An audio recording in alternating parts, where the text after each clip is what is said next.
Well, it isn't new, but it has been a while since we heard about a federal government countdown. Expect to hear a lot about it this week as Congress returns to Washington and the deadline to extend a spending bill draws near.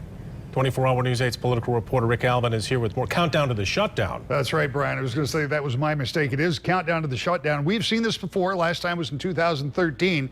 Government partially shut down for nearly 3 weeks. Now, with the deadline, the arbitrary deadline for extending spending rapidly approaching at midnight on Friday, what are lawmakers going to do this time? We went to one of the most senior members of Michigan's congressional delegation, Fred Upton, to get his take. We've had this conversation before. We're starting to hear words like government shutdown. Give me your take on where we are and how important this week is. Well, it better not happen. We got to work together to get this thing done. And I was one that thought actually the House should have come back today, Monday. Instead, we're coming back Tuesday. But the bottom line is this: we got to work together. We got to get it done. We got to avoid any thought about a shutdown. And I'm encouraged. I think that we can get it done. I'm encouraged that that'll happen.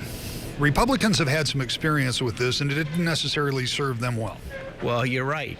You are exactly right.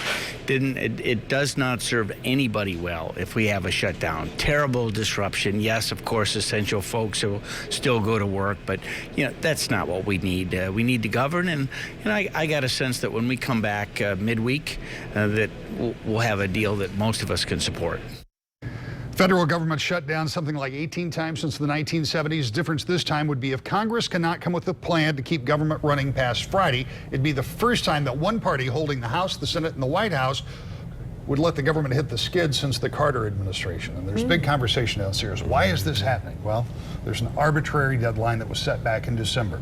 There are all kinds of people with all kinds of ideas about spending, and there may be some that think there is some value in saying, hey, we have the power to shut this place down. But we've seen in the past that the party that has done that, primarily Republicans, have not greatly benefited politically.